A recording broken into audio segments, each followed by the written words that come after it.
Bonjour à tous, j'espère que vous allez bien. Voici une petite proposition de tirage pour les énergies de cette saison des poissons. Le soleil étant entré en poisson, il y reste un mois. Donc, comme nous avions fait pour la saison des Verseaux, je fais une petite vidéo pour chaque mode de signe. Donc, vous allez pouvoir écouter en fonction de vos signes solaires, lunaires et ascendants si vous voulez. Et cette vidéo va se dérouler en 3 parties, donc les signes cardinaux, les signes fixes et les signes mutables. Donc, dans les signes cardinaux, nous avons les béliers, les cancers, les balances, les capricornes. Dans les signes fixes, nous avons les taureaux, les lions, les scorpions et les verseaux. Et dans les signes mutables, nous avons les gémeaux, les vierges, les sagittaires et les poissons. Voilà, je vous rappelle que cette vidéo a pour but de divertissement. Ne prenez rien, jamais rien trop au sérieux, amusez-vous avec les messages. Je vous rappelle également qu'un tirage divinatoire ne se substitue pas à un suivi médical et psychologique, c'est très important. Je vous invite à vous rendre dans la barre de description pour trouver plus facilement les différentes parties de cette vidéo et vous y rendre. Et dans cette barre de description, vous allez trouver le lien vers la plateforme qui regroupe toutes mes informations, mes autres comptes sur les réseaux sociaux, la façon de m'envoyer un mail, de réserver une consultation, etc., etc. Enfin, je vous remercie pour vos likes, pour vos commentaires et vos partages qui sont une belle façon de me soutenir et de soutenir mon travail sur les réseaux sociaux. Je vous dis à tout de suite pour les vidéos. Alors, bienvenue à vous les soleils en bélier, les soleils en cancer, les soleils en balance et les soleils en capricorne, les signes cardinaux, vous qui foncez, qui initiez comme ça les saisons. Nous allons commencer par tirer 2 petites cartes pour un peu checker l'état d'esprit de cette période. Alors, quel est l'état d'esprit de nos amis cardinaux durant cette période? Tempérance, on n'est pas hyper actif.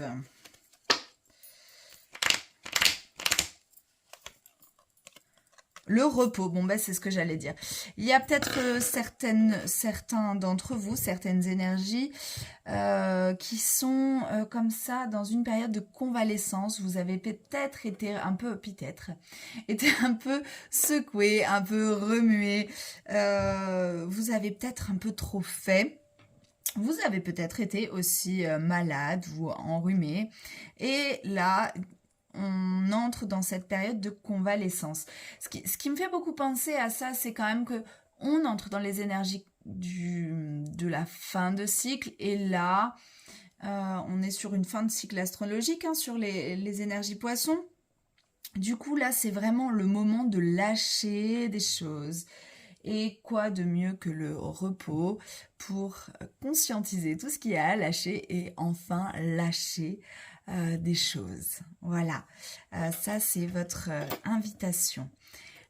Cette saison, nous allons voir un petit peu en détail, plus en détail ce qui vous veut du bien. Alors, qu'est-ce qui vous veut du bien pendant cette saison? On a un 9 de coupe. On a un 9 de coupe et j'ai envie de coupler ce 9 de coupe avec le Béline, le bonheur. Il y a ce qui vous veut du bien, il y a quand même cette notion de justement fin de cycle, clôture, réalisation. On peut quand même constater toutes les belles choses qui nous sont arrivées. On a Jupiter sur notre tête. voilà, ce qui nous veut du bien, c'est justement de prendre conscience de notre propre bonheur, amis cardinaux. Alors, je parle peut-être à la première personne parce que je suis cancer, je ne sais pas. Voilà, ce qui nous veut du bien, c'est vraiment de réaliser à quel point on se rend compte de nos réussites. On les célèbre. On a peut-être tendance à les protéger aussi, mais en tous les cas, on se laisse porter comme ça par ce bonheur, même si on est dans cette période de repos, hein, on se laisse quand même porter par ce bonheur. Les défis de cette nouvelle période, de cette fin de cycle astrologique. Le roi de coupe. Alors, les défis pourront peut-être être émotionnels, avec les coupes, peut-être affectifs. On va voir ce que Béline nous raconte, la fatalité. Alors, les défis, peut-être, c'est quand même on se rend compte que tout va plutôt bien. Et là, dans le défi quand même de ce roi de coupe, c'est justement sortir de sa zone de confort émotionnellement parlant. Sortir de sa zone de confort émotionnellement parlant, c'est aussi sortir de cette sécurité dans laquelle on s'est placé émotionnel. Attention, car la tempérance... voilà, il ne faut pas rester dans cet état de latent tout le temps. Donc, on nous demande de se reposer, on a envie de se reposer, mais on ne va pas aller se reposer sur les lauriers. Le roi de coupe, il a fini son périple dans les coupes, et du coup, il a tendance à avoir tout acquis, en fait. Et attention, je pense à ça, à croire que nous sommes arrivés au bout du chemin, à croire que c'est terminé, à croire que nous avons tout acquis. Il nous reste encore beaucoup de choses à découvrir. Et du coup, voilà, ne pas se laisser aller dans cette sécurité émotionnelle en se disant, bon ben ok, finalement je suis pas si mal comme ça, je vais pas aller chercher la petite bête ailleurs. Sécurité émotionnelle, ça peut aussi, je parle vraiment pas forcément de la relation de couple là-dedans, mais je parle de se sentir même en sécurité dans un emploi ou dans quelque chose. Alors, je vous demande pas de quitter conjoint et emploi, hein, c'est pas le sujet.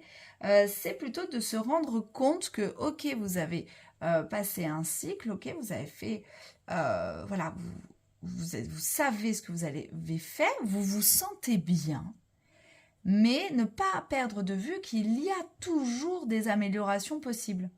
Il y a toujours quelque chose à recommencer, à aller de l'avant, à aller mieux. Et voilà, ne pas se laisser aller à cette carte de la fatalité, c'est un peu ça, je la vois un peu comme ça ici. C'est cette fatalité de la vie. Ok, je vais bien, bah c'est bon, puis s'il m'arrive quelque chose, c'est la vie, c'est comme ça, c'est la fatalité. Et du coup, ça fait ce caractère très passif de la tempérance, du repos, voilà. Attention à pas trop tendre vers la passivité pour vous. Pour moi aussi d'ailleurs, ce mois-ci. Donc plutôt, voilà, se reposer, mais quand même avoir conscience qu'il faut quand même passer à l'action de temps en temps. Ce qui s'ouvre à nous pendant cette période des poissons. Ah ben, il y a deux cartes. C'est celle-là. La lune. Alors peut-être que on va compléter, mais ce qui me vient de suite là, c'est peut-être encore un contact différent avec des mondes invisibles ou notre intuition, avec quelque chose comme ça, des messages, des synchronicités. Il y a peut-être de ça là-dedans. Avec nos rêves, des rêves... je parlerai peut-être pas de rêves lucides, mais des rêves beaucoup plus parlants. Je vois ça sous cet angle-là ici. Une nouvelle connexion à nous-mêmes. Découverte, voilà. Peut-être la découverte de facultés comme ça, très intuitives, qu'on pourrait avoir occultées pendant un temps, ou voilà, de se rendre compte à quel point notre vie est faite de synchronicité, de synchronisation, de tout ça. C'est... dans cette découverte, il y a un apprentissage aussi. Et dans la lune, on parle d'illusion, mais on parle de monde caché. Donc peut-être une découverte ou un apprentissage sur quelque chose que vous sembliez trop loin pour vous, en fait, trop inaccessible.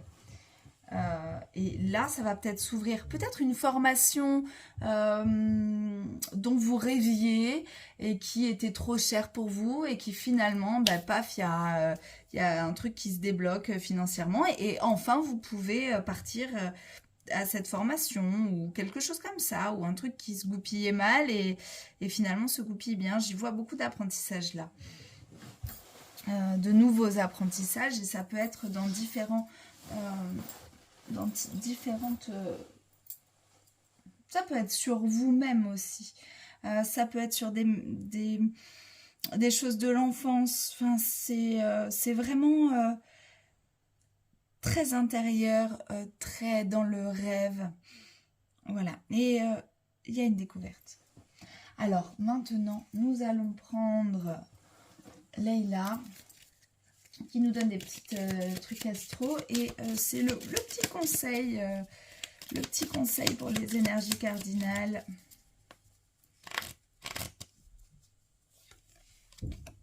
Maison 7, vous n'êtes pas seul. La maison 7, c'est l'autre, hein. Donc il y a un... Vous êtes aidé en fait. Là-dedans, et surtout pour sortir de cette zone de confort là, et pour ben, vous bouger les fesses un peu, peut-être que il y a 44 qui ont sauté,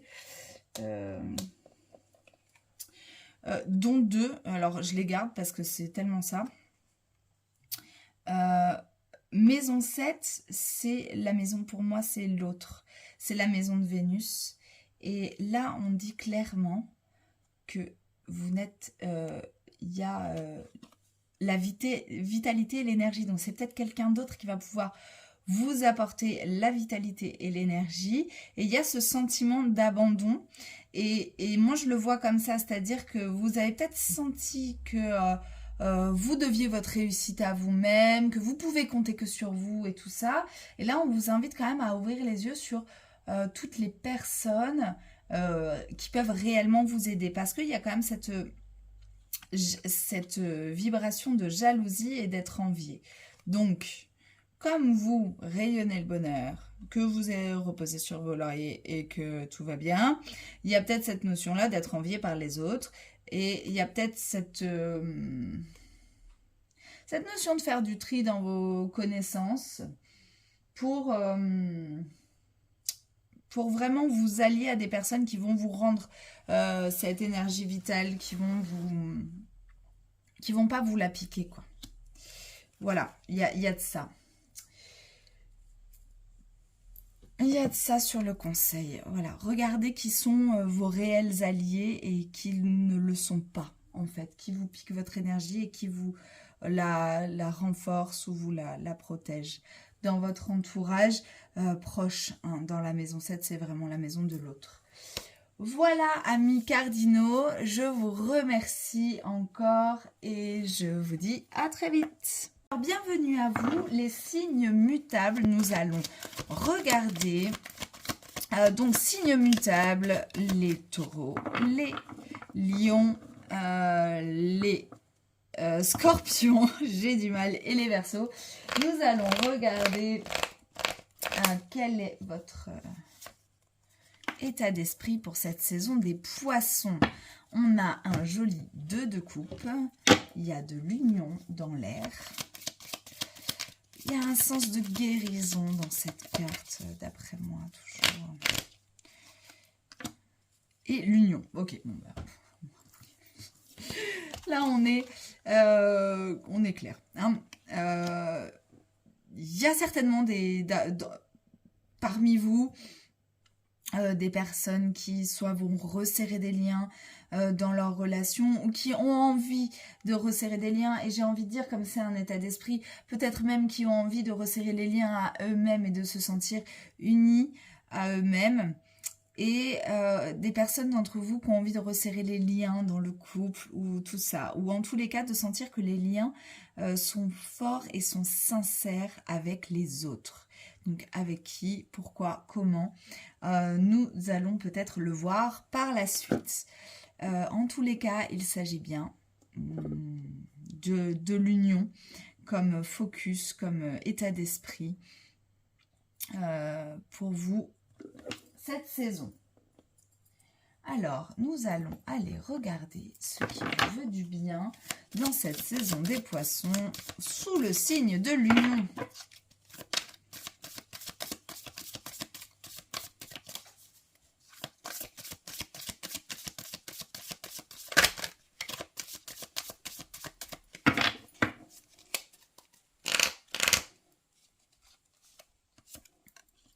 La justice. Il y a cette idée d'équilibre. Hein. Retrouver un équilibre. L'union peut servir à retrouver un équilibre. On peut voir ça aussi comme une partie manquante de vous-même qui revient, pas forcément d'une autre personne, mais en vous-même. Le cloître. D'après moi, c'est quand même beaucoup en vous-même. La justice quand même nous invite à trouver une droiture et un équilibre. Une équilibre, c'est toujours mieux. Et avec le cloître, c'est cet enfermement. Donc du coup, ça m'évoque quand même l'intérieur de vous. Pas forcément les relations. Et ça peut, en fait, le fait de rentrer à l'intérieur de vous, de se renfermer un petit peu plus, pour trouver cet équilibre, c'est ce qui peut vous apporter du bien. Voilà, ces moments tranchants, ces moments de calme où on va checker nos vérités, nos propres vérités. Voilà, ce qui peut vous vouloir du bien, vous, cette saison, c'est vraiment d'être certain de vos propres vérités intérieures, avant tout. Et aussi de ne pas justement vous laisser enfermer par celles des autres. On va regarder un petit peu les défis que cette période vous propose.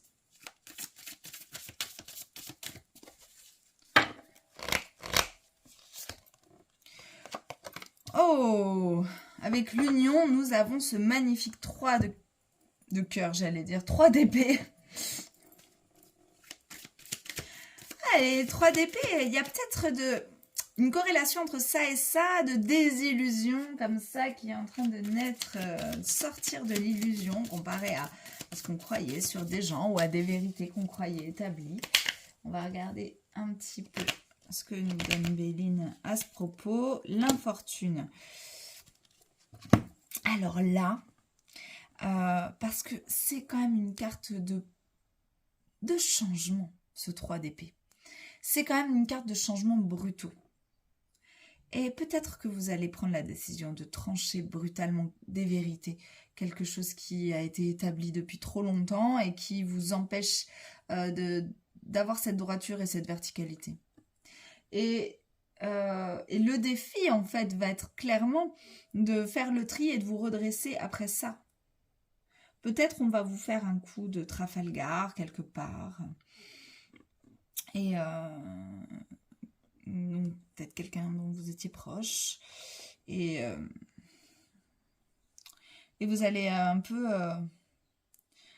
être déçu et checker cette vérité en tous les cas et de se dire ouais, finalement sa vérité n'était pas la mienne et finalement je choisis ma propre vérité et je choisis ma verticalité. Ce qui potentiellement peut s'ouvrir à vous cette période. Ouch. Celle-là, elle est venue comme ça. Le cavalier de Pentacle. Ou de denier. J'y vois comme une... Je vais la recouvrir. Parce que là, ce qui me vient, ça serait clairement une réussite. L'envie d'y aller, coûte que coûte. Ah ben, au moins, elles tombent toutes. Accident. L'envie de bousculer les choses. Ouais, l'envie d'y aller, l'envie de bousculer les choses, l'envie de bousculer vos croyances. Quitte à même envie d'aller en découdre un petit peu, envie de forcer un peu le passage. ouais, ce cavalier de Pentacle quand même, il sait où il va, il est pas blessé. C'est plutôt jaune autour de lui, il affiche cette réussite comme ça et il montre qu'il se laisse pas abattre. Et peut-être que justement ce qui s'ouvre à vous, c'est ça, cette droiture, je me laisserai pas abattre par les énergies des autres. Et quitte à bousculer complètement, en tous les cas, avec ces deux cartes-là, les événements vont pouvoir s'enchaîner assez rapidement pour vous durant cette période, ce qui va amener ces changements et ces prises de position comme ça rapidement en vous. Vous avez cette capacité-là, à mon avis, du coup, à passer à autre chose très très rapidement pendant cette période. On va regarder un petit peu le conseil.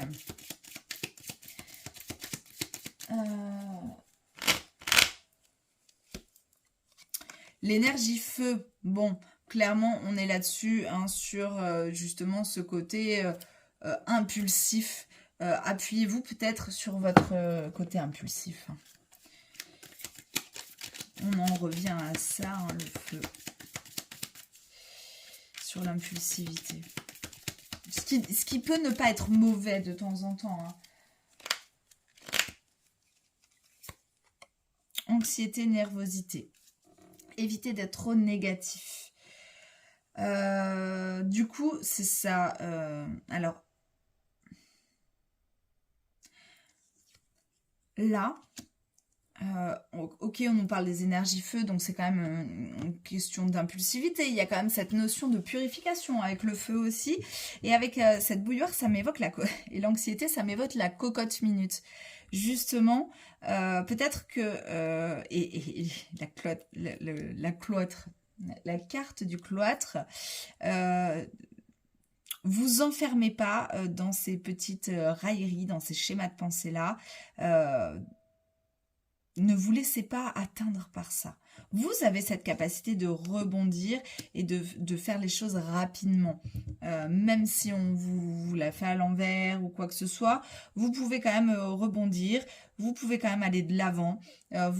Et voilà, en fait, ne vous laissez pas atteindre intérieurement. La justice vous y invite aussi hein, à trancher et à trouver cet équilibre. Voilà, sans vous laisser aller à cet espace d'état d'esprit de cocotte minute là. Attention, je pense que le conseil c'est ça, attention à la cocotte minute. Donc ok, vous êtes impulsif et c'est bon, ça va rouler, mais ne gardez pas tout en vous parce que sinon ça explose. Voilà, les amis des signes fixes, je vous remercie beaucoup et vous souhaite une très belle saison des poissons. Bienvenue à vous les énergies mutables. Donc je parle au soleil en gémeaux, aux énergies vierges, aux énergies sagittaires et bien évidemment aux énergies poissons à qui je souhaite un super bon anniversaire, une belle révolution solaire et tout ça et tout ça. Voilà, donc on va regarder les énergies poissons. Quel est votre état d'esprit dans cette période avec le soleil en poisson? Donc vous avez tout pour rayonner là. Quel est votre état d'esprit? Ben voilà, reine de coupe. Bon ben c'est bon. Vos émotions sont clairement au cœur de la maîtrise et la gestion émotionnelle, cette reine de coupe.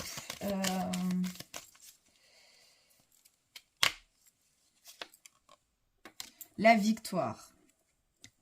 On a deux coupes. Hein, on a deux coupes. D'après moi, il y a quand même cette notion de se placer un peu pour une fois au-dessus. Étant donné que les signes mutables ont tendance à la fuite. Et dans la fuite, je parlerai plus de ne pas se placer au premier plan. Hein. Peut-être les sagittaires quand même.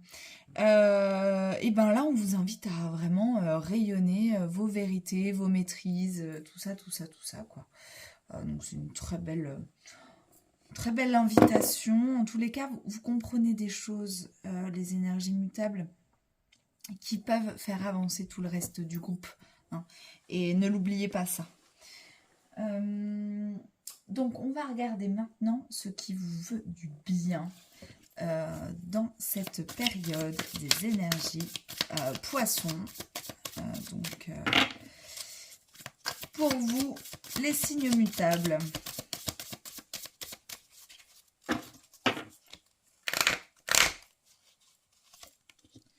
Bah, ok. C'est votre état d'esprit qui vous veut du bien. Votre état d'esprit de maîtrise émotionnelle qui vous veut du bien dans cette reine de coupe. La reine de coupe est hyper doudou, hyper gentille, généreuse. Moi, je la vois assez comme ça.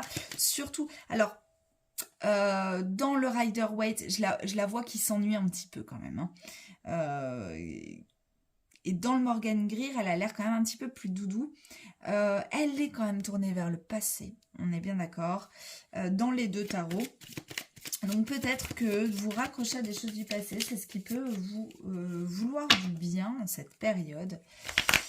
Cela dit, voilà, hein, si on regarde les soleils en poisson, il y a peut-être cette nostalgie d'anniversaire. Nous avons la maladie sur ce qui vous veut du bien. Et du coup, ça me laisse perplexe. Mais il y a quand même cette idée de purification. J'en ai parlé dans un autre groupe de la purification, mais là, je vois la fièvre et la transpiration et le fait d'épurer. Et vous êtes de toute façon les chefs pour faire ça parce que vous êtes des mutables, vous êtes des fins de cycle, vous n'avez pas de soucis avec le passé. Et le fait de savoir épurer, de savoir puiser dans le passé, mais aussi du coup le transmuter comme vous savez bien le faire, le transpirer, donc c'est-à-dire le purifier tout votre corps finalement, et vos émotions en rapport à ce qui s'est passé, ça peut être vraiment ce qui vous veut du bien, cette capacité-là que vous avez. Vous pouvez, je pense, vous appuyer dessus pour cette période. On va regarder un peu les défis.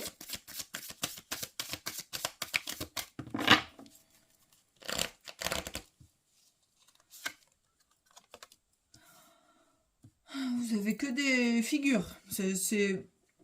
Ça évoque bien le soleil en poisson, là. Ce qui vous veut du... Ce qu'il y a en défi... le roi de Pentacle est quand même un mec assez généreux. On a les cartes de la générosité. Peut-être on vous invite à pas trop en donner non plus et à penser à votre poire. Ouais, c'est ça. Il y a cette notion-là... Alors avec le truc, ça résonne, bon, c'est pas grave. Il y a avec cette notion de victoire, c'est se choisir. Se choisir. Se choisir. On est encore là-dessus. Si vous donnez trop, si vous êtes trop généreux, si vous montrez trop vos atouts et votre abondance, ça peut mener à cette stérilité-là. Voilà. Le défi, c'est de savoir que vous avez acquis des choses, que vous avez la capacité de transformer et de transmuter, mais de le faire pour vous. Et c'est un gros défi. Je pense aux vierges et aux poissons en particulier qui se mettent souvent au service des autres. Moins dans les énergies Gémeaux et Sagittaires d'après moi, qui vont plutôt se servir des autres, pas mauvais, c'est pas mauvais ce que je dis, mais les Vierges et les Poissons ont quand même cette tendance à se sacrifier, à être au service de l'autre comme ça, à une dévotion, à trop en donner, à trop en faire, et ça peut les vider de leur énergie. Et je pense que le défi de cette période, c'est d'apprendre à se placer bien évidemment au-dessus, se mettre sur un piédestal, se choisir en fait, pour éviter toute stérilité. Voilà. Pour éviter de se retrouver seul. Ça me fait penser, alors ça en parlait peut-être pas beaucoup, mais ça me fait penser à cette notion de quand on donne énormément, qu'on est très très généreux, le jour où on dit non, en général on n'a plus d'amis. On perd beaucoup d'amis quand on finit par dire non. Et on se rend compte de nos vrais amis, du coup. Et genre, j'en peux plus, non, là, c'est pas possible, même je ne sortirai pas ou quoi. Et puis, paf, et ben, d'un seul coup, nos amis s'éloignent. Et ça me fait penser à ça, en fait. Mais non, le soleil n'est pas en taureau. Putain. Le dé a bougé. Il y a peut-être un petit indice de synchronicité, alors qu'on parle des taureaux, et c'est pas du tout vous, mais peut-être quelqu'un de taureau qui vous abuse. Je ne sais pas. Ensuite, ce qui s'ouvre à vous. On va laisser une petite place pour le milieu quand même.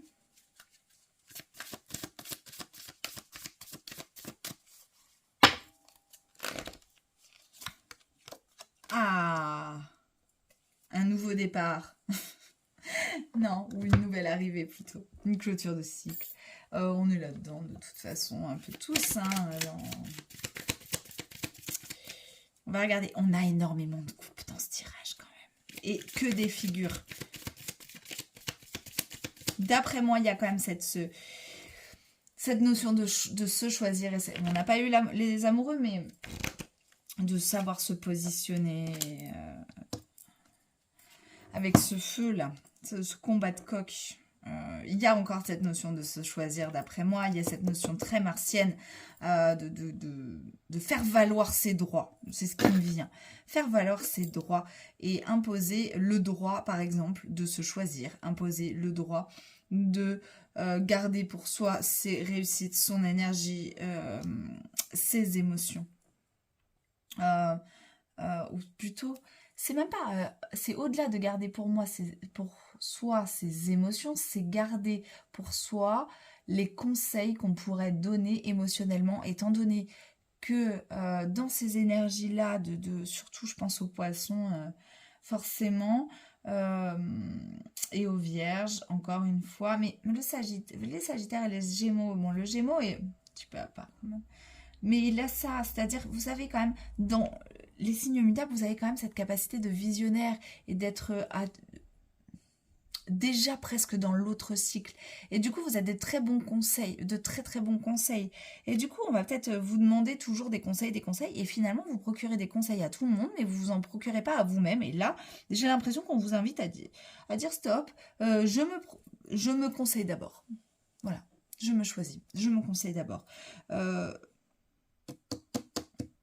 Ça peut ouvrir à des conflits extérieurs parce que les gens ne vont pas comprendre. Et moi, le combat de coq ici, c'est pas forcément un conflit, mais c'est juste, voilà, on est encore sur le positionnement, en fait. On va regarder une petite carte conseil. Ouais, c'est là, elle a sauté. Ok. Les énergies Capricorne. Très bien. Il y a dans les énergies Capricorne cette droiture. Le Capricorne se choisit. Le Capricorne pense à sa réalisation d'abord. Il aime aussi les autres, hein, mais il pense d'abord à sa réalisation. Confidence. Personne jeune d'esprit. 7 de cœur. J'ai envie de vous dire là. Appuyez-vous sur vous-même pour être votre propre confident. Au lieu d'aller écouter. Je pense que vous perdez quand même beaucoup d'énergie à aller écouter les histoires des gens pour les conseiller. Et c'est ce qui me vient quand je vois ce tirage-là de suite. Et là, on vous invite à vous positionner vraiment, à mettre des limites. On n'a que des rois et des reines. On a vraiment des figures fortes. On a l'énergie du Capricorne qui se laisse pas ébranler et qui garde son énergie pour lui. Même si le but d'un Capricorne, c'est d'aller en haut de la montagne et récupérer la lumière pour tout le monde, on est bien d'accord que il a son ambition propre, il va aller, voilà, il a un but, il va y aller.